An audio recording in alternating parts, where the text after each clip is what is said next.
Bonsoir à toutes et bonsoir à tous. Un homme ce soir, il s'appelle Franck Dibouès.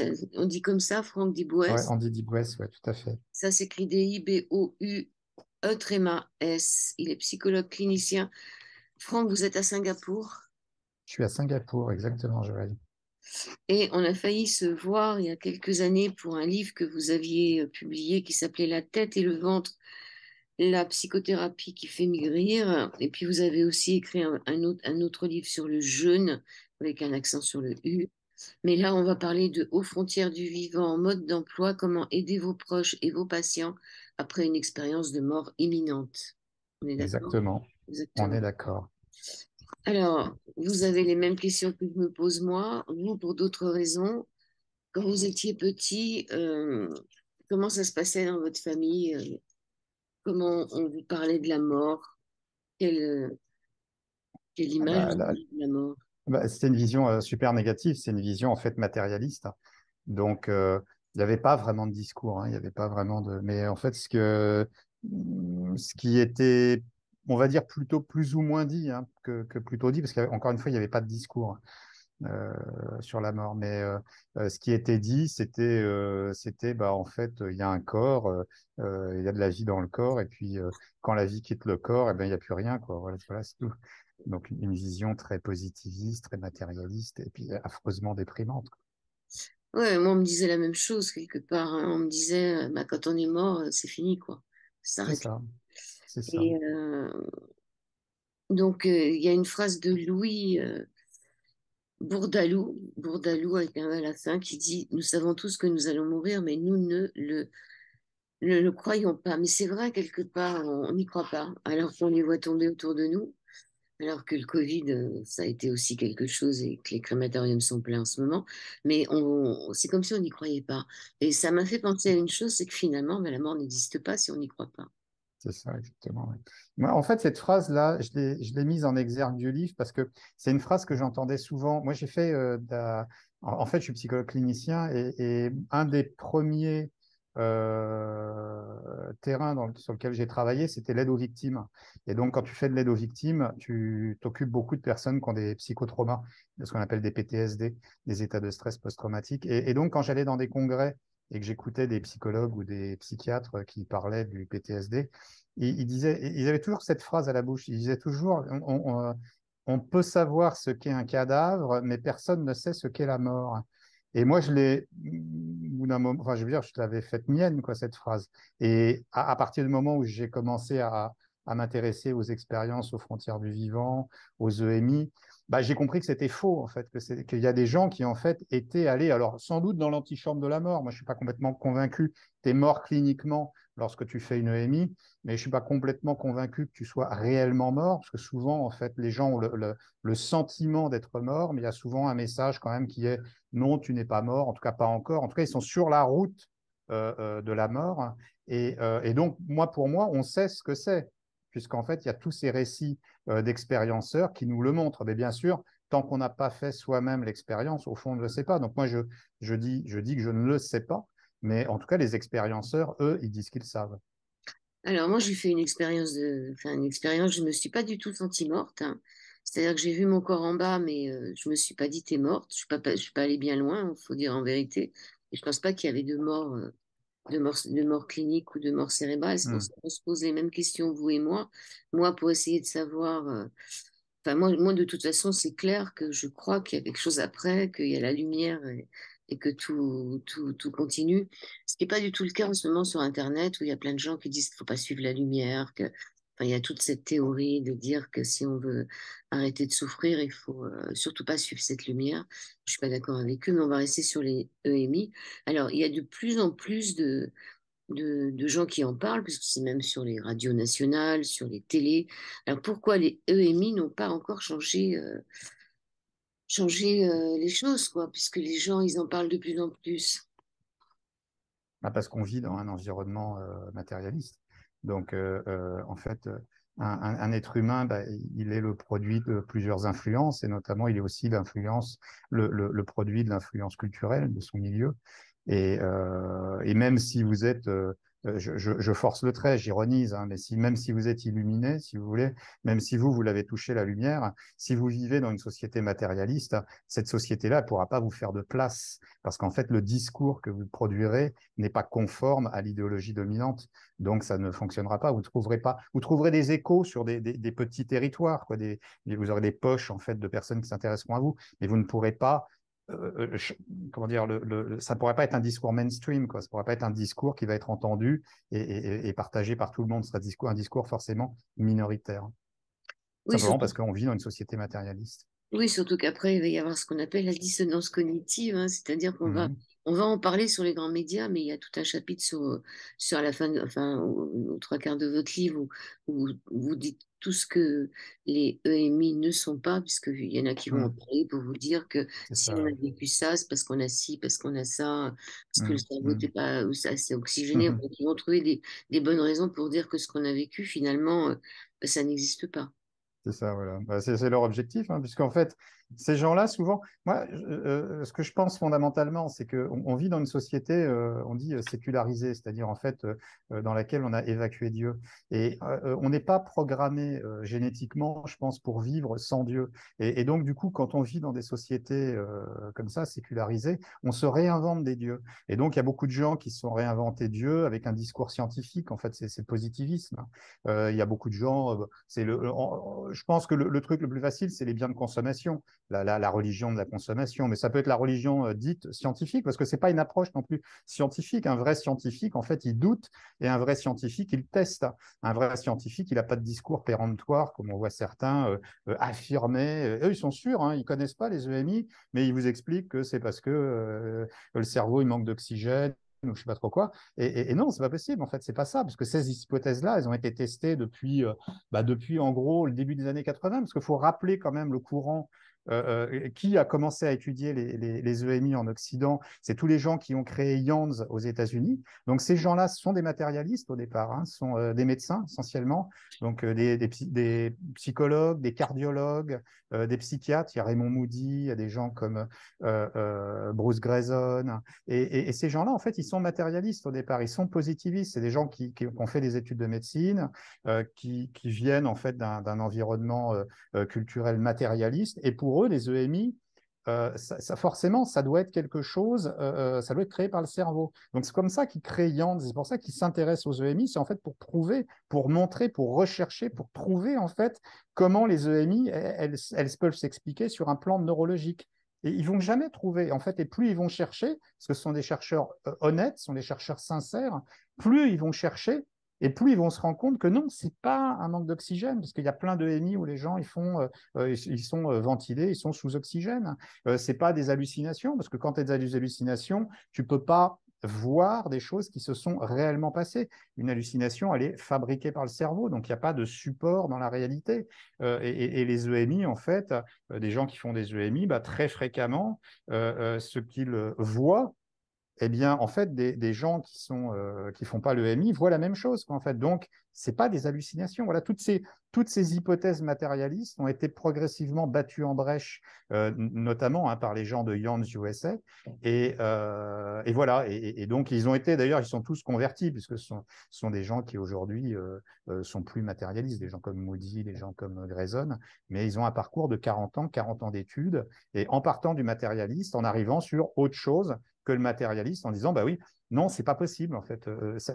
La conscience n'est pas quelque chose fabriqué par le cerveau, parce que sinon en fait on ne pourrait pas obtenir les récits qu'on obtient des expérienceurs. Puis bon, là on parle des EMI, mais enfin moi le livre n'est pas uniquement sur les EMI, mais bien sûr les expériences aux frontières du vivant. Donc en fait on a tout un ensemble d'expériences qui sont très proches des EMI, les Deathbed Vision, donc les visions des agonisants, les VSCD, là, c'est Sasser qui a appelé ça comme ça, euh, les, les stades de lucidité terminale. Donc toutes ces manifestations de conscience extraordinaires à des moments où justement la conscience serait supposée être en berne et ne plus fonctionner puisque on a un hypofonctionnement du cerveau dans chaque situation, on observe le contraire. Donc, puisqu'on observe le contraire, c'est là qu'il faut chercher. Oui, alors on va quand même, ce qui m'a étonné, c'est que le mot EMI, expérience de mort imminente, vient d'un psychologue français qui s'appelle Hum, Victor Hegen en hum. 1896, C'est dans vieux, hein. un article de l'année psychologique nommé Le mois des mourants.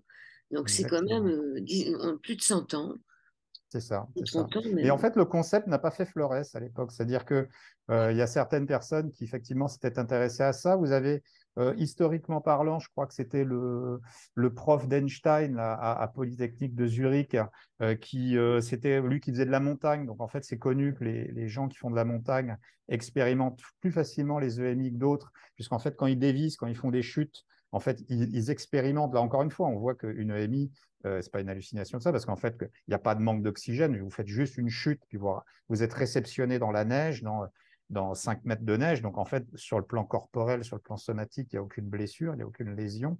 Mais pendant ce très court laps de temps, en fait, les gens ont une revue de vie, les gens font des rencontres spirituelles. Donc, ils ont en fait une EMI. Et, et malgré en fait ça, donc du coup, euh, le concept a vraiment percé en Occident avec le travail de Raymond Moody. Mais en fait, avant, il y avait eu, il y avait donc eu ce travail j'ai oublié le nom de ce prof-là de Polytechnique, qui avait recueilli énormément de témoignages. Il y avait ce travail de Victor Heger, donc lui qui avait conceptualisé les expériences, oui, les expériences de mort imminente. Mais en fait, bon, on n'en a rien fait. Bon, après, c'est vrai qu'il y a eu des guerres mondiales. Entre tout ça, il y avait les gens avec d'autres chats à fouetter, quoi, peut-être. Oui, il s'appelait Albert M. Albert M, M. merci. Et vous dites qu'il a peut-être aidé. Il a peut-être aidé Einstein à sa théorie de la relativité, parce qu'il Ah, était. c'est ce qu'on dit. Einstein aimait beaucoup, beaucoup cet homme-là. Mm, C'était son mm, prof. Il y a Georges c'est ça. Lucas aussi, qui a Ouais, dû. en personne connue. Ouais, Ouais. exactement. Ouais. Qu'est-ce Mm. qu'il lui Bon, il y a était. plein de personnes connues, hein, qui ont fait des EMI. On n'en parle pas toutes. On n'en parle pas toutes. Il y a un pourcentage qui m'a amusé à la page 54 concernant la liste de ce que voient les gens. Ah oui. Alors bon, ça va de paix des corporations, lumière, etc. Mm, Et 90% des gens mettent en première position la paix. c'est ça. La paix, Ah oui. et ça, c'est vraiment ce qui manque un peu Central. sur Terre, on est d'accord en ce moment. Ouais, Deuxième ouais. position des corporations, la lumière vient en troisième position avec un peu moins de 80%. Et en dernière position, c'est la revue de vie avec les visions prémonitoires. Là, on n'est que dans les 30% à peu près. Non, C'est amusant que ce évidemment. soit la paix qui arrive en premier, alors que c'est pas forcément ce qu'on dit. On parle de la lumière, moi, que j'appelle Ouais, clarté, c'est pas de la lumière, il n'y a pas d'ombre.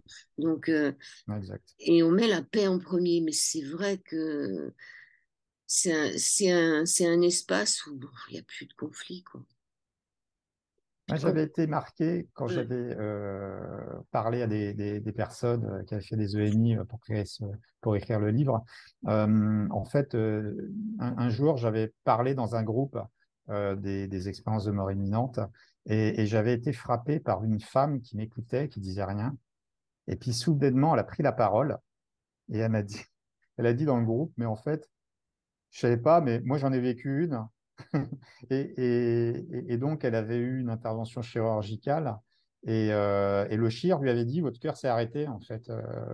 On vous a rattrapé, hein, on vous a récupéré, mais votre cœur s'est arrêté pendant l'intervention chirurgicale. Et elle n'avait pas particulièrement de souvenir sauf un truc, la paix. Et c'était ce qu'elle avait dit là. J'ai juste une expérience, un souvenir d'une paix, mais incroyable. Par contre, elle disait, vous savez, le truc, c'est ineffable, quoi. C'est-à-dire, il n'y a pas de mots, j'arrive pas, je peux pas le décrire, quoi. Il manque un mot, c'est amour. Lequel? Amour. Amour, ouais, c'est vrai, Parce ouais, que ça, cet ouais, amour, c'est-à-dire, exact, c'est exact. vraiment que de l'amour. On a C'est ça, l'impression c'est d'être ça, rentré chez soi. Il le manque ce mot, c'est il n'est ça. pas. Ouais, exact. Bah oui. Et c'est pas moi qui en fait, c'est un recueil de données, ça vient je crois que c'est les psychologues qui bossent au Coma Science Group de Liège, Charlan Verville. Je crois que c'est des gens, ouais. Et donc j'ai repris en fait simplement leurs travaux, hein. Hmm. C'est pas un recueil Alors, de est-ce qu'ils données le que j'ai mettent fait dans moi. joie, environnement non terrestre, perception? Enfin voilà, moi ça m'a quand même Mm, étonné que ce soit la paix qui arrive en premier. Et c'est mm. vrai que et il est question aussi de ces gens qui ont un accident, qui souffrent énormément, c'est-à-dire qui souffrent dans leur corps et il y a plus de douleur non plus. C'est ça, c'est ça, c'est ça. C'est Ce qui pose c'est la paix du corps. c'est la paix du corps, exactement. Chose qu'on n'a jamais en fait sur Terre. C'est-à-dire que cette expérience d'incarnation, c'est l'enfer. J'ai souvent parlé avec Nicole Dron pour faire ce livre, et elle est fabuleuse, Nicole, et elle dit souvent, mais l'enfer, c'est sur Terre. C'est-à-dire que cette expérience corporelle, il faut voir, je suis psy, quoi. Je veux dire, donc je vois toute la journée des gens qui ont des difficultés. Tout le monde est broyé dans des chemins de vie qui sont terribles, quoi. Les gens qui sont pas ouais, pressurisé de tous les côtés, vous voyez, pressé, l'impression qu'on tape dessus en permanence, quoi, en fait. Donc, l'incarnation, c'est quand même une expérience bizarre, quoi, dans laquelle il y a énormément de souffrance. Et donc, visiblement, dès que tu t'arraches de ce corps, quoi, en fait, hein, dès que ta conscience quitte ce corps, là, effectivement, tu arrêtes, de souffrir. Et regardez, les chrétiens, en fait, c'est ce qui me... J'avais entendu parler de la grande vallée de larmes, vous voyez, l'expérience terrestre. Donc, ça, il y a des choses qui sont, voilà, que les religions le disent clairement, quoi.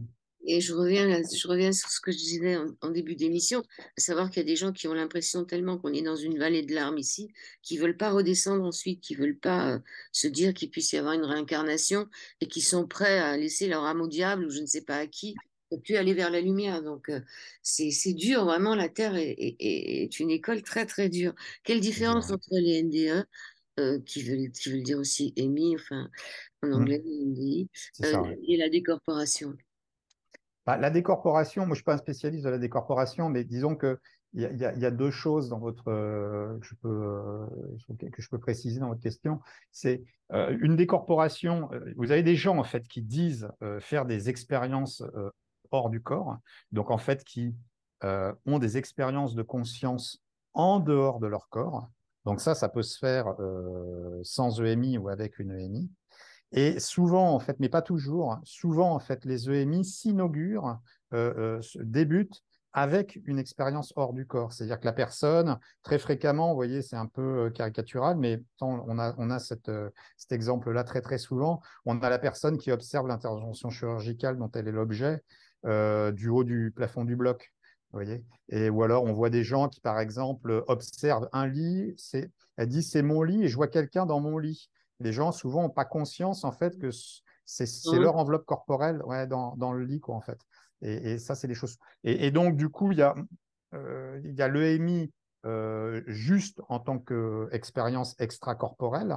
Et cette EMI, en fait, elle peut évoluer ou pas sur une expérience mystique, sur une expérience dite transcendante. Et souvent, ça va s'inaugurer par un tunnel. Donc, la personne, elle va être aspirée, en fait, dans un tunnel. Elle a une impression de vitesse extrêmement grande, extrêmement forte.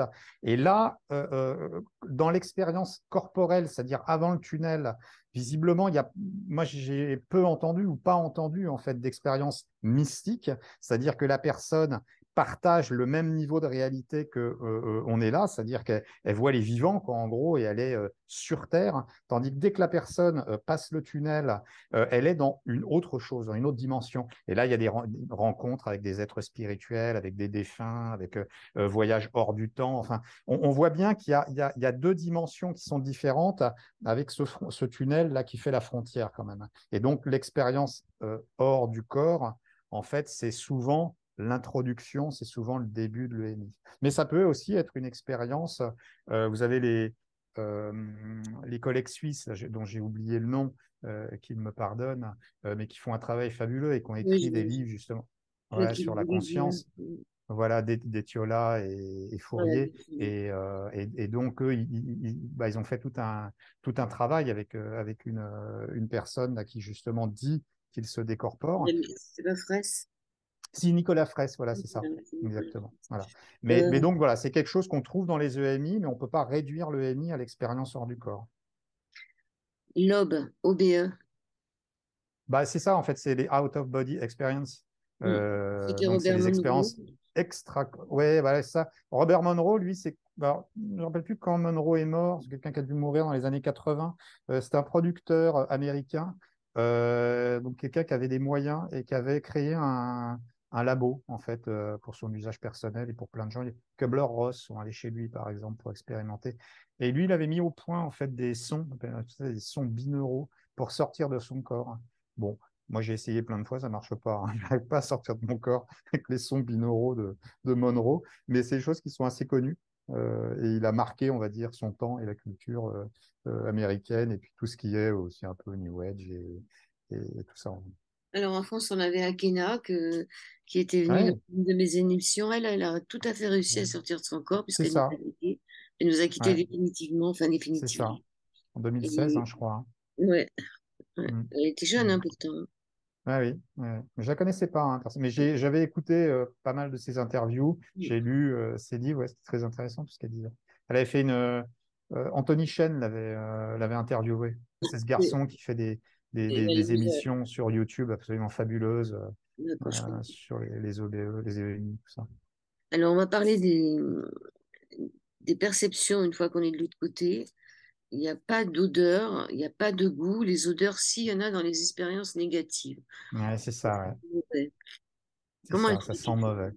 Comment je... J'explique pas, j'en sais rien. En tout cas, c'est ce que les gens disent, c'est-à-dire que euh, fréquemment, il y a des visions pendant le MI de prairies, par exemple, en fait, de personnages, de paysages idylliques, on va dire, comme des scènes de paradis, quoi, des prairies, des fleurs, des arbres, c'est l'air merveilleux. Mais il y a jamais l'odeur, il y a jamais, ça sent bon, quoi, ça sent pas bon les fleurs, quoi, en fait, ça, il n'y a pas d'odeur, quoi, en fait. Et il n'y a pas de goût non plus, il n'y a pas de témoignage de MI où les gens y mangent. Ça, c'est le genre de choses aussi qui devrait mettre la puce à l'oreille aux matérialistes, hein. Parce qu'en fait, on a tellement, on vit dans une société qui est quand même très, très articulée autour de l'alimentation.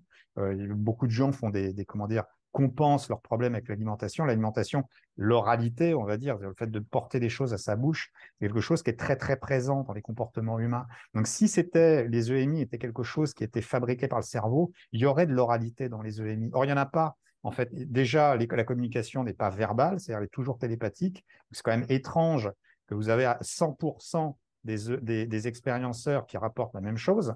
C'est bien la preuve qu'il y a un substrat de vérité. Voilà, il parle bien de quelque chose qui existe. Et il n'y a jamais effectivement de goût. Il n'y a pas de banquet, il n'y a pas de ripaille, quoi. De l'autre côté, visiblement, les grands barbecues que les gens aiment, bah non, il n'y en a pas. Ça. Mais au début de sa vie et à la fin de sa vie, on n'est que là pour téter. Je veux dire, les enfants ne font que Ouais. de manger. Et les vieilles personnes, la seule chose qui les intéresse vraiment, c'est de manger aussi. Parce qu'ils n'ont plus trop de choix. Et ce que j'avais dit dans une émission précédente, qui m'était arrivé comme ça, et que je répète là, c'est que finalement, ce qui nous reste, c'est la vision. C'est-à-dire que même les aveugles le voient.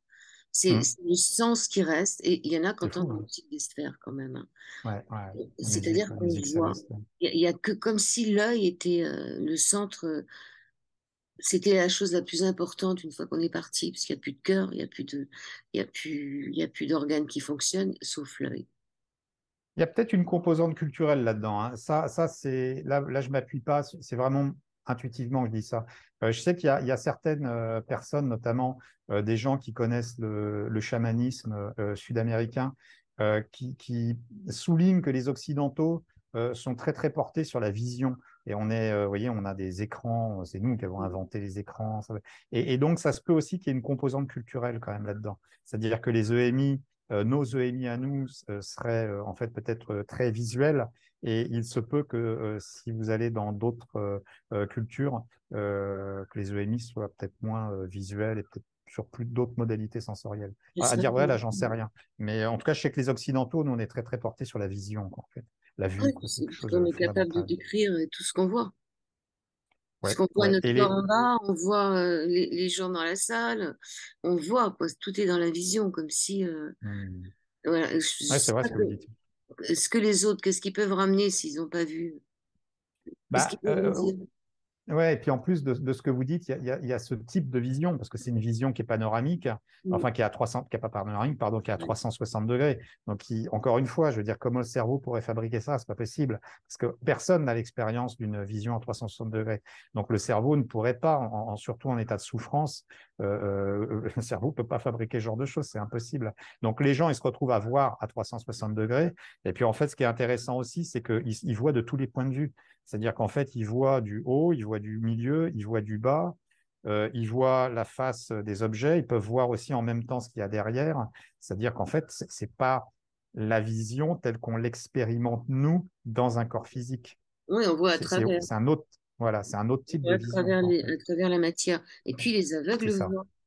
Les Bah, aveugles. pas tous, hein. Je ne sais pas si justement là-dessus, parce qu'encore une fois, le problème de cette société matérialiste, c'est qu'il y a peu, au fond, d'études sur les EMI. Vous avez le COMA Science Group de Liège qui fait des études sérieuses, c'est des neuros essentiellement qui cherchent, mais en fait, on manque quand même cruellement de recherche sur les EMI, parce qu'enfin, vous avez encore pas mal de profs de fac, de médecins, de gens qui pensent que ce n'est pas vrai, que ces choses-là n'existent pas. Donc, du coup, si vous voulez vous griller, si vous êtes universitaire, bah, vous allez sur ce terrain-là, quoi, en fait. Vous voyez, vous êtes mort, quoi, en fait. Donc on manque quand même de données. Et on en a, mais en fait, ce sont des données qui sont empiriques, quoi. Ce sont des témoignages, hein, beaucoup de témoignages. Alors, deux types de EMI à la page 73, ceux qui restent dans le coin, c'est-à-dire comme moi j'ai fait, hein, je ne suis pas allée très loin, Hmm, très vite je suis revenue là, ou ceux qui partent ailleurs, c'est-à-dire qui vont donner des images de carrément d'autres terres ou d'autres endroits. hmm, Il y en a c'est qui ça. restent vraiment près et d'autres qui s'éloignent. Bah, c'est-à-dire qu'il y a ce qu'on soulignait tout à l'heure avec le MI OBE ou le MI qui dépasse l'OBE, quoi. Mm. Et quand le MI dépasse l'out of body experience, quoi, l'expérience hors du corps, ça devient quelque chose de franchement mystique et de franchement spirituel. Donc là, effectivement, ils sont dans des dimensions, dans des lieux, en fait, qui sont des lieux, enfin, moi que je ne connais pas, quoi, en fait, hein, Paradisiaque. Mais par contre, dans les entre autres. négatifs, vous dites qu'il y en a trois sortes. Il y a les Hmm, inversés ou vides de sens. c'est ça. En fait, alors, les vides de sens, ce sont celles qui, euh, en fait, c'est des gens qui, effectivement, on a l'impression qu'ils ne se laissent pas faire. J'avais mis le témoignage là d'un gars qui fait une expérience. Lui, il reste, en fait, il fait une OBE seulement. Et il se retrouve, en fait, au niveau de la cime des arbres. Et il a très, très peur et il crie. Et il ne comprend pas, en fait, ce qui se passe. C'est-à-dire qu'on a l'impression que les gens, en fait, n'acceptent pas de partir dans l'expérience. Vous voyez, comme s'il y avait quelque chose qui les retenait, quoi, en fait. Ils résistent. Et ça se peut, en fait. On n'a pas d'explication sur pourquoi, en fait, on fait des expériences négatives.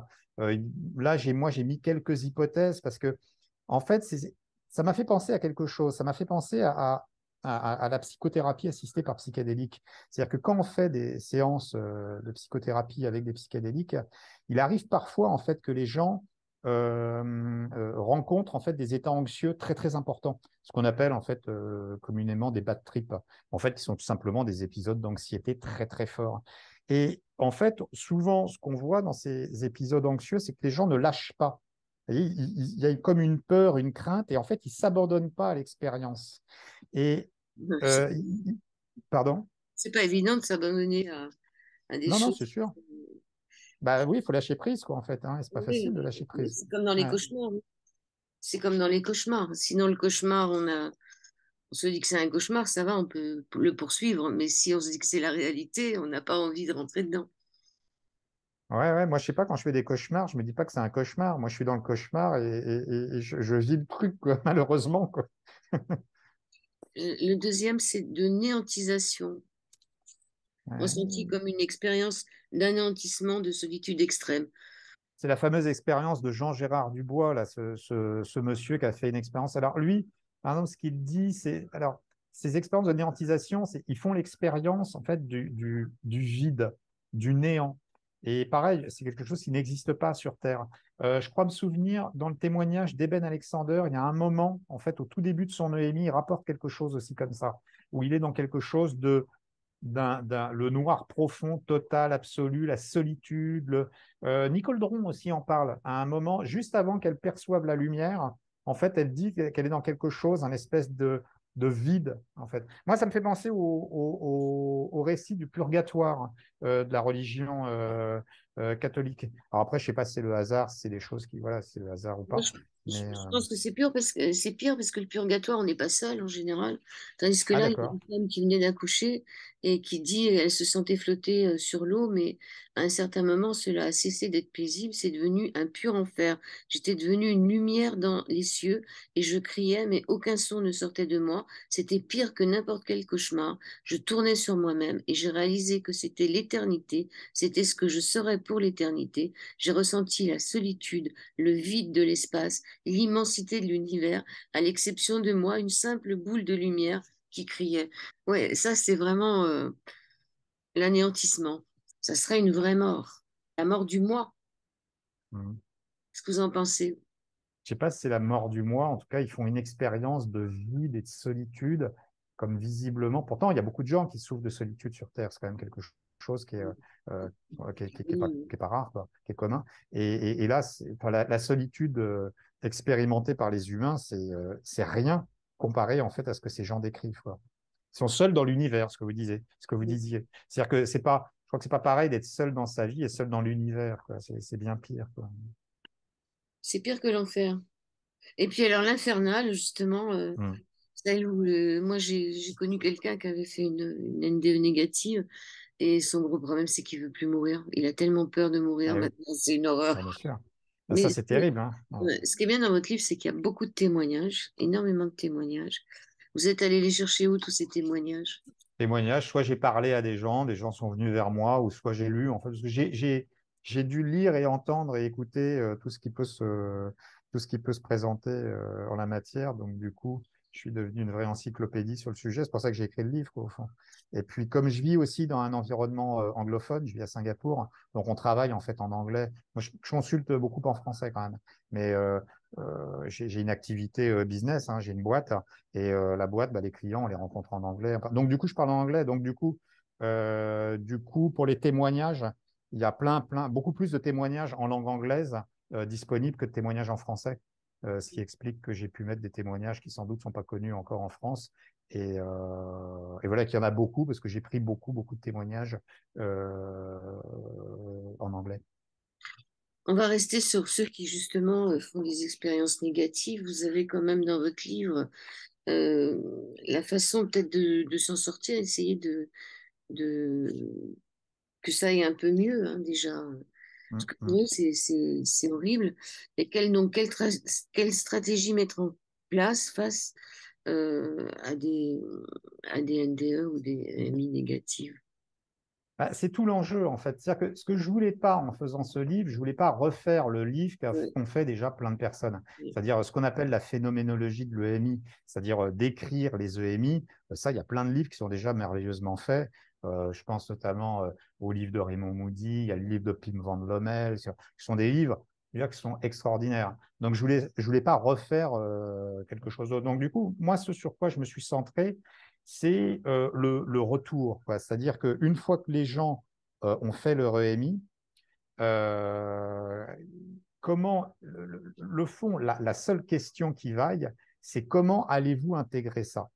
La question centrale, c'est comment le sujet, l'individu, va intégrer son EMI. Il peut ne pas l'intégrer. S'il ne l'intègre pas, ça ira pas. C'est-à-dire qu'en fait, il ne sera pas à sa place. Il va avoir un problème. C'est-à-dire qu'en fait, il aura fait une expérience moi, à mon avis, hein, il ne l'a pas faite par hasard, ces expériences, donc il doit faire quelque chose avec, et il doit faire quelque chose avec les vivants, avec son expérience.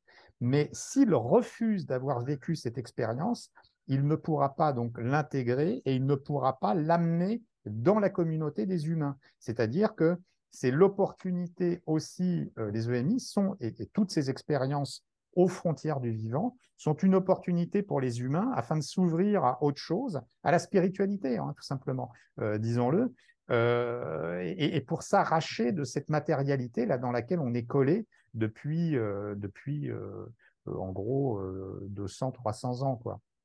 Donc, il va falloir intégrer cette EMI. Donc, intégrer cette EMI, c'est assez étonnant, puisqu'en fait, les gens vont mettre, alors chez certaines personnes, hein, l'intégration va être rapide, va être harmonieuse, mais il n'est pas rare d'entendre en fait des intégrations de MI qui vont mettre 10 à 20 ans. C'est-à-dire un épisode qui aura duré quelques petites secondes parfois va chambouler la vie du sujet pendant 10 à 20 ans et le sujet mettra 10 à 20 ans afin d'aligner son existence et son quotidien au regard de ce qu'il a vécu dans son EMI. C'est-à-dire que l'intégration de l'EMI consiste à rendre cohérente mon existence et mon quotidien au regard de ce que j'ai rencontré, vu et de ce qui m'a été enseigné pendant cette expérience, pendant l'EMI. Donc, vous avez beaucoup de personnes qui vont, c'est PMH Atwater, qui montrent que vous avez 75% de divorces dans, je ne sais plus si c'est les 12 ou 24 mois qui suivent le MI. C'est dire à quel point les gens sont chamboulés. Et donc, très, très souvent, vous avez par exemple des réorientations. C'est-à-dire que pas mal de personnes avaient enfin, leur vie consistait à gagner du fric et à le dépenser. En gros, le sens de la vie, c'était ça. Mais c'est possible, hein, une fois que vous avez fait une EMI spirituelle et que vous avez expérimenté, euh, pas la lumière, enfin, moi je dis la lumière, hein, qu'est-ce que vous dites déjà, Joël, vous? Moi, je dis la clarté, mais bon, La je vais clarté. être là-dessus parce que quand vous dites 10 ans, oui, moi j'en ai fait une en 82. Je me suis pas du tout rendu compte de ce que j'avais fait. Ça m'a absolument pas changé. Et c'est qu'en 91, quand je suis tombée sur le livre sur la source noire et tout ça, que finalement c'est revenu et que je me suis rendu compte de ce qui m'était arrivé. Je pense que finalement, si je fais des émissions depuis Ouais. 2005 sur ce sujet, c'est que j'ai quelque chose à dire parce que je suis comme vous, j'ai pas tout compris. Mais je pense qu'il y a des gens comme moi qui ont très bien pu vivre des expériences, surtout dans les années avant qu'on en parle sans savoir ce qui leur était arrivé. Moi, j'avais cru que j'en avais parlé à personne, j'avais cru que j'avais eu mes vapeurs, hein, comme dans les livres romantiques où les femmes, on leur donnait des sels pour les... J'ai vu tout ce qui se passait, j'ai vu tout ça, mais pour moi, je n'avais pas la clé et quand on n'a pas la clé, on ne peut pas ouvrir des portes. Donc, je Mm. n'avais absolument pas conscience de ce que j'avais vu. C'était pour moi comme un rêve, je vous dis, comme un évanouissement. Et c'est que des années après où je me sens, mais j'ai pas changé ma vie. Ça n'a rien changé dans ma vie. C'est, je pense Dans que c'est l'instant. dans l'instant et dans je vous dis 82, 91. Et en 82, j'ai eu la chance d'en faire deux. C'est-à-dire une où je suis sortie et rentrée et une où simplement c'est re-rentré. Voilà. Donc, et j'avais pas les clés. Mais la deuxième que j'ai faite, quand j'ai cette lumière qui est rentrée en moi, j'ai dit, tiens, je crois que je suis enceinte, parce que je connaissais cette lumière. Donc voilà, mais ça, on peut pas dire que ça a changé ma vie. Donc je le dis pour tous ceux qui seraient comme moi et qui auraient l'impression qu'ils ont rien fait de mieux après. Je pense qu'il y a beaucoup de gens à qui ça n'a pas changé la vie. Bah, en fait, on ne peut pas le savoir. Regardez, encore une fois, vous faites ces émissions. Vous faites Oui, ces mais émissions. ça a mis encore, je vous dis, 2005, donc 82 à 2005, ça a mis des années avant C'est que ça ça m'appelle l'intégration. encore. Mais je crois que c'est des choses qu'on nous donne, c'est même pas nous qui les cherchons. Mhm, bien sûr. Et quelque part, c'est comme vous, pourquoi vous écrivez là-dessus? Parce que vous Bah, avez été c'est... confronté, quand vous l'expliquez au début du livre, à la mort et que la mort, on n'en veut pas. Quelque part, on n'en veut pas de cette mort. Ça Je nous sais pas si on n'en permettrait veut de pas. vivre mieux. Mais c'était la phrase que j'avais dit au départ, là, qui était tout le monde sait qu'on va mourir, mais nous ne le croyons pas. On ne le croit pas. Ouais. Alors, ces EMI, là, en fait, Mm. elles rendent les gens aussi très, très vivants. Oui. C'est-à-dire que elles les reconnectent bien souvent aux vivants, elles le reconnectent aux autres. Et donc, au fond, cette période là d'intégration, c'est-à-dire le retour, mais qui est le livre aussi, je l'ai centré là-dessus, c'est-à-dire que ça reste quand même un livre de psy dans le sens où j'ai pointé sur le comment ça se passe mal et comment c'est difficile pour les gens de revenir. Hein. J'ai fait des analogies avec des gens qui sortent de prison, avec des vétérans qui reviendraient du combat. C'est-à-dire qu'on sait que c'est des gens qui ont vécu des expériences extrêmes et qui vont avoir beaucoup de mal à réincorporer la société. Et c'est pareil, quoi. Un expérienceur, il est radicalement modifié hein, il est modifié durablement par son expérience. Et cette modification, il va devoir l'incarner dans sa vie de tous les jours. Et même si effectivement, après, euh, je ne suis pas sûr que vous soyez, que c'est obligé d'en faire un récit, un discours, quoi, en fait, vous voyez. Mais moi, je reste persuadé que les gens, ça les modifie, qu'ils s'en rendent compte ou qu'ils ne s'en rendent pas compte, quoi, en fait, hein. Mais je suis persuadé qu'il y a c'est une expérience, c'est une initiation, quoi, en fait. C'est une Oui. sorte d'initiation sauvage, quoi, en fait. Vous voyez, c'est-à-dire que l'initié, généralement, dans les peuplades primitives, l'initié, lui, il cherche à être initié. Là, tu es initié, mais tu n'as rien demandé, en fait, hein. Tu allais vider les poubelles et puis ça te tombe dessus et tu peux plus voir le monde et tu peux plus vivre comme tu vivais avant. Et donc ça va quand même être sacrément compliqué pour les gens. Et il va falloir voilà, qu'ils réintègrent une nouvelle existence, hein, quelque part, qui modifie leurs valeurs. Si on a la clé, parce qu'on peut, je vous dis, on peut très bien avoir fait une NDA et ne pas avoir la clé. Pour ceux qui, comme moi, ont fait ça dans des années où on n'en parlait pas tellement. Et puis il y a quelque chose aussi dans votre livre qui m'a qui m'a qui m'a percuté, c'est que ça s'efface pas. On peut pas effacer Ouais, ce ça, c'est moment-là. exactement. On a l'impression que Exactement. c'était hier. C'est comme dans le moment, c'est-à-dire que c'est quelque chose qui est présent encore, ça s'efface pas. Et on pourra faire toutes les psychothérapies possibles, on n'effacera pas ce moment-là. Non, non, c'est pas possible. Non, c'est pas possible. Bon, de toute façon, on peut pas, enfin, comment dire, la notion d'effacer par rapport à la mémoire, bon, il y aurait beaucoup à dire, quoi. Mais c'est une expérience qui modifie les gens au long cours, au long cours. Combien de pourcentage, je ne sais plus si c'est dans votre livre, vous ne l'avez pas, combien de pourcentage de personnes ont fait ça dans le monde?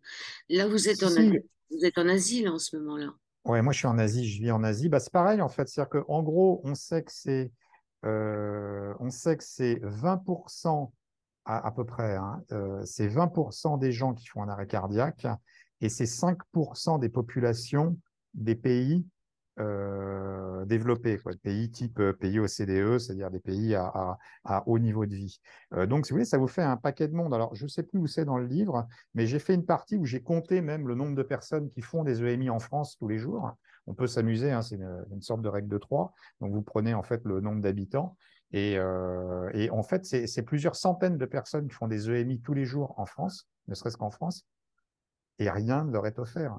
C'est-à-dire que quand je dis offrir, il n'y a pas un hôpital qui propose un accueil autour de ça. Je sais bien que les hôpitaux ont peut-être d'autres problèmes et d'autres priorités, je ne sais pas, mais ce que je veux dire, c'est que c'est le grand déni, quoi, par rapport à ça, alors que ce sont des expériences qui sont ultra populaires. Vous avez des millions de personnes qui, à ce jour, ont vécu des EMI sur Terre. Et là, on parle que des EMI, hein, Joël. On ne parle pas des expériences des VSCD, on ne parle pas des stades de lucidité terminaux, on ne parle pas d'autres expériences qui sont connexes aux EMI. C'est vraiment des millions de personnes, enfin, sur Terre, sont des dizaines de millions de personnes qui actuellement sont vivantes et ont expérimenté des états comme ça. Au début de votre livre, vous dites que les EMI ont déjà changé le monde, mais vous ne le savez peut-être pas. Vous pensez que les récits fondateurs de différentes religions ont été inspirés par des expérienceurs, c'est-à-dire des gens qui seraient revenus et que ça serait déjà dans les religions, c'est-à-dire qu'on aurait déjà les clés qu'on n'a pas vues, qu'on n'a pas voulu voir depuis des milliers d'années, mais on les a pas vues. Bah, moi, j'étais surpris par les points communs, si vous voulez, entre les religions, les récits religieux et les expériences que font les personnes. Et donc, au départ, si vous voulez, je suis comme tout le monde, j'avais tendance à penser que les récits étaient influencés par la culture. Et donc, du coup, et d'ailleurs, ils le sont peut-être quand même en partie, on pense d'ailleurs. Mais maintenant, je pense radicalement le contraire. C'est-à-dire, je pense qu'en fait, les religions ont été créés par des gens qui ont fait des expériences de conscience augmentées, expansées, à travers, moi je pense que c'est soit des EMI, parce qu'à l'époque, pas oublier que dans l'Antiquité, la vie était dangereuse. En fait, on pouvait beaucoup plus se faire bouffer par une bestiole, manger un truc avarié. Donc du coup, les EMI, même si c'était difficile de ramener, il n'y avait pas de réanimation, quoi. Mais on expérimentait la mort beaucoup plus facilement. Et je pense que vous devez avoir des religieux, enfin, des gens qui ont entendu des personnes faire ces expériences. Puis encore une fois, il y a aussi l'hypothèse psychédélique. Moi, je crois profondément sur le fait que moi, je me suis intéressé aux psychédéliques en cours de rédaction de ce livre. C'est-à-dire qu'il y a énormément de points communs entre les expériences sous psychédéliques et les EMI. C'est-à-dire qu'en fait, le point commun, c'est une augmentation de la conscience, c'est-à-dire en fait une expansion de la conscience. Et donc, il y a fort à parier que ces récits religieux ont été influencés par des gens qui ont fait des EMI et où on fait des expériences sous psychédéliques. Je reste persuadé de ce truc-là. Et c'est pour ça qu'il y a autant de points communs dans les EMI et les expériences psychédéliques dans des cadres chamaniques ou dans des cadres de psychothérapie, pas les expériences sauvages, je suis très méfiant par rapport à ça, et que les EMI, en fait, ont influencé les religions, et pas le contraire. Oui, vous dites que les récits des expérienceurs nous montrent que la mort est un processus réversible à Exact. son tout début. Exact, exact. Bah, pendant le temps de l'EMI, et souvent, il y a une frontière, hein, il y a une zone, c'est Moody déjà qui avait montré ça, où il y a quelque chose qui est matérialisé comme une haie, une rivière. Regardez par exemple le Styx dans je ne sais plus quelle tradition religieuse, qui est une rivière en fait dont on ne revient pas. Ou, je sais pas, enfin, bon.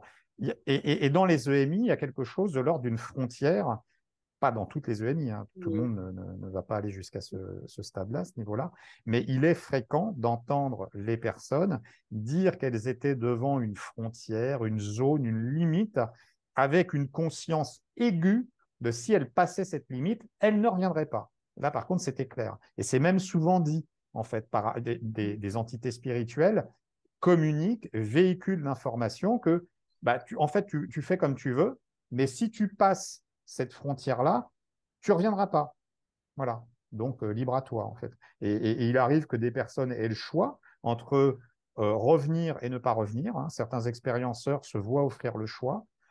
Et quand beaucoup d'expérienceurs, en fait, sont plutôt contraints de revenir parce qu'eux, ils aimeraient bien rester. C'est-à-dire qu'ils sont dans cette espèce de nirvana, dans cette. Vous voyez, quand encore dans les traditions orientales nous parlent de nirvana, le nirvana, c'est cette paix dont on parlait il y a quelques minutes, c'est-à-dire ce sentiment de plénitude, de bien-être qui est expérimenté par les expérienceurs, mais aussi par dans certaines autres expériences aussi, on peut expérimenter là, cette espèce de tout, cette totalité. Et donc forcément, quand on est là-dedans, on n'a pas envie de revenir sur Terre, dans notre petit corps qui fait mal, qui est bourré de limites.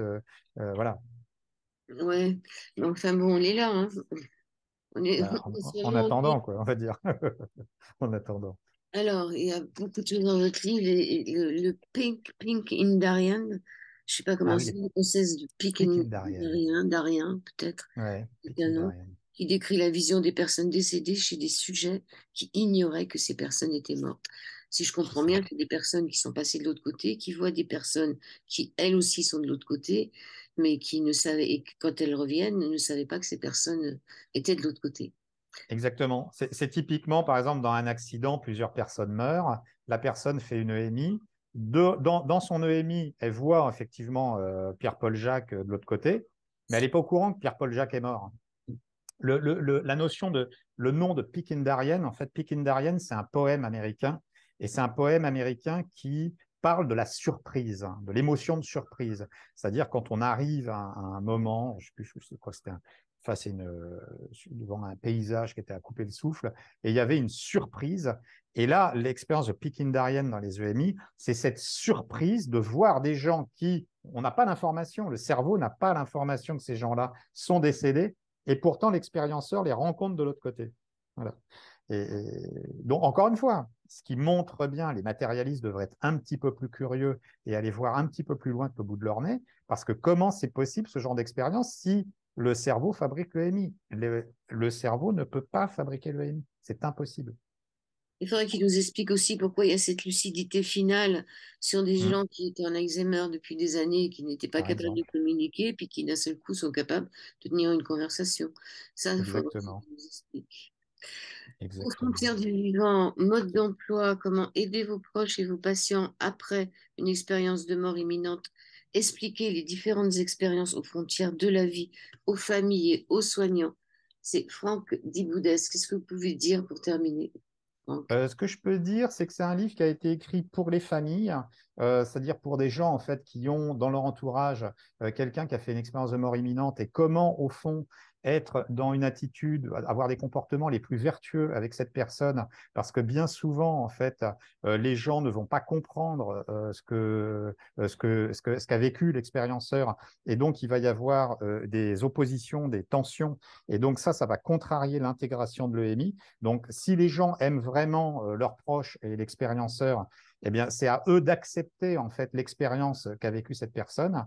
Et ça, ce discours-là, je l'ai aussi appliqué aux soignants. C'est-à-dire que c'est plus tolérable aujourd'hui d'entendre des médecins, d'entendre des psychologues, d'entendre des infirmiers dire bah, Madame, vous avez eu une hallucination, c'est votre cerveau qui a chauffé pendant un bout de temps. En fait, dire n'importe quoi, en gros, hein, c'est vraiment des récits qui sont stupides euh, plutôt que de dire, bah, écoutez, on ne sait pas ce que vous avez vécu, ok, parce que l'hôpital n'est pas là pour véhiculer des messages spirituels, hein, qu'on soit bien d'accord. Donc, les soignants doivent avoir un discours qui est très clair, c'est de dire, ce que vous avez vécu, c'est vrai, parce il y a des millions de gens qui nous ont rapporté déjà ces expériences. On ne sait pas ce que c'est, on n'a aucune idée, mais ce que vous avez vécu, c'est vrai.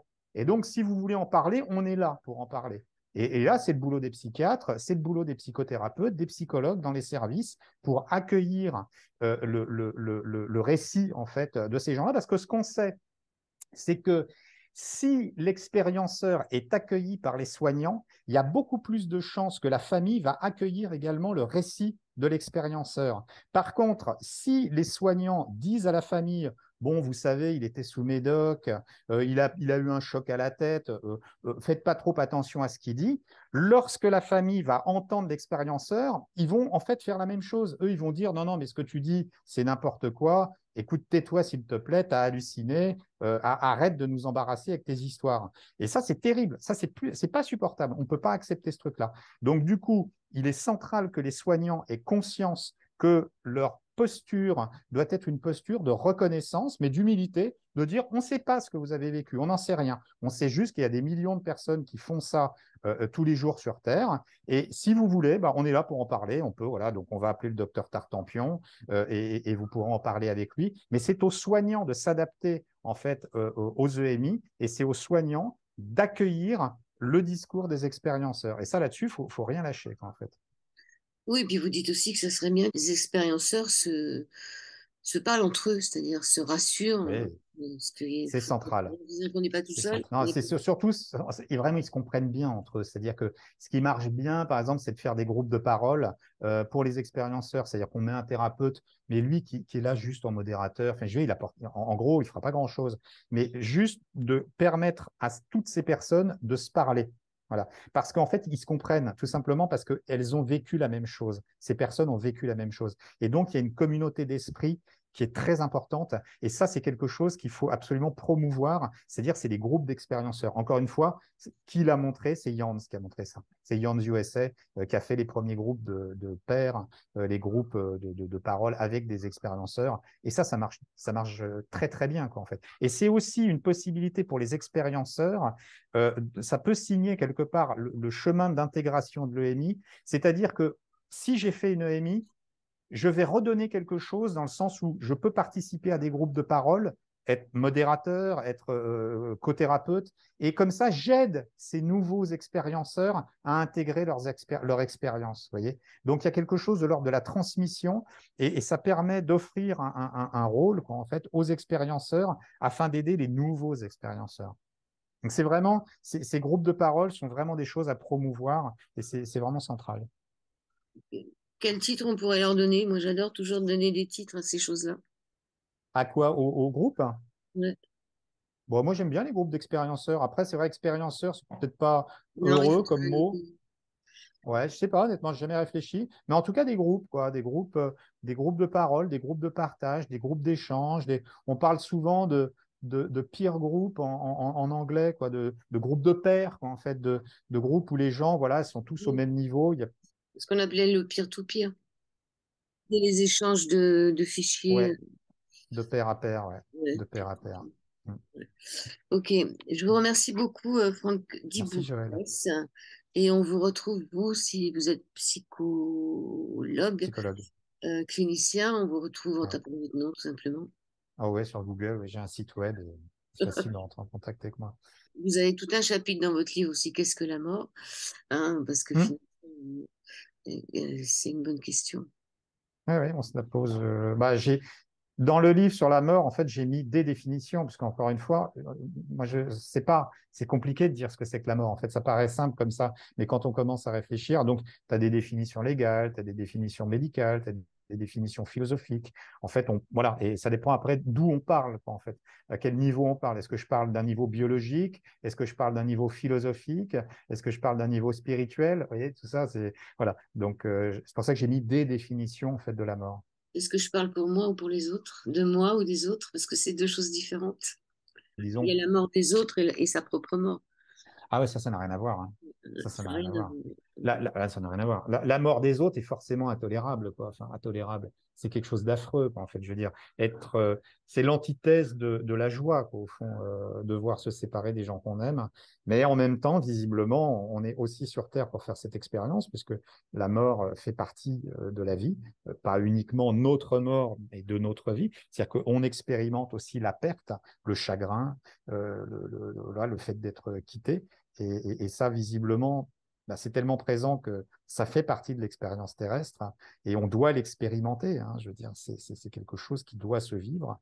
Euh, mais c'est pas la même chose si je le vis en me disant que toutes ces millions d'expériences me montrent que je retrouverai sans doute l'être aimé quelque part à un autre moment, mais je serai très triste d'avoir quitté cette personne. C'est comme quand je quitte une personne au début d'un voyage. Où, oui, elle est plus là, je veux dire. Mais c'est pas la même chose que de présenter la mort sous l'angle de la néantisation, quoi, cette espèce d'affreuse vision qui n'est pas prouvée. En plus, encore une fois, pourquoi se rendre malade avec des croyances pas prouvées, alors que vous avez d'autres croyances qui sont pas prouvées non plus, mais qui sont ces croyances que, au fond, la conscience survit au corps physique. Et là, par contre, ça donne de l'espoir et en tout cas, ça ne rend pas nécessairement les gens dépressifs dans les contextes de deuil, alors que c'est ce qu'on observe. Le matérialisme, en fait, c'est quand même une machine à malheur. Le matérialisme, ça rend les gens dépressifs, ça rend les gens anxieux. Moi, je le vois en permanence dans les consultations. Les gens se rendent malades parce qu'en fait, ils ont une vision obtuse de la mort. Or, c'est pas obligé de voir la mort comme ça. On n'est pas obligé de voir la mort sous l'angle matérialiste, puisque les matérialistes n'apportent pas la preuve que la conscience ne survit pas à la mort du corps physique. Il n'y a pas de preuve. Donc pourquoi aller se rendre malade avec des croyances qui sont négatives, alors qu'au fond, on peut nourrir un autre type de pensée qui n'économise pas la tristesse et le deuil, hein, parce qu'encore une fois, quand quelqu'un meurt, il meurt, hein, et on le reverra jamais sur cette terre, et on le reverra jamais dans cette vie-là. Hein. Ça, soyons bien clairs. Hein. Donc, ça ne fait pas l'économie du deuil. Le deuil, on va devoir se l'avaler. Hein.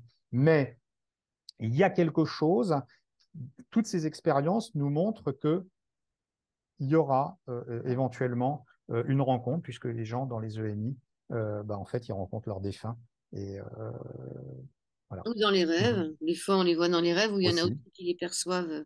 Mais ça, c'est encore autre chose. Qui Mhm. les perçoivent en tant qu'entité. Mais bon, je pense que on va s'arrêter là. Merci beaucoup, Franck. Au revoir. Merci.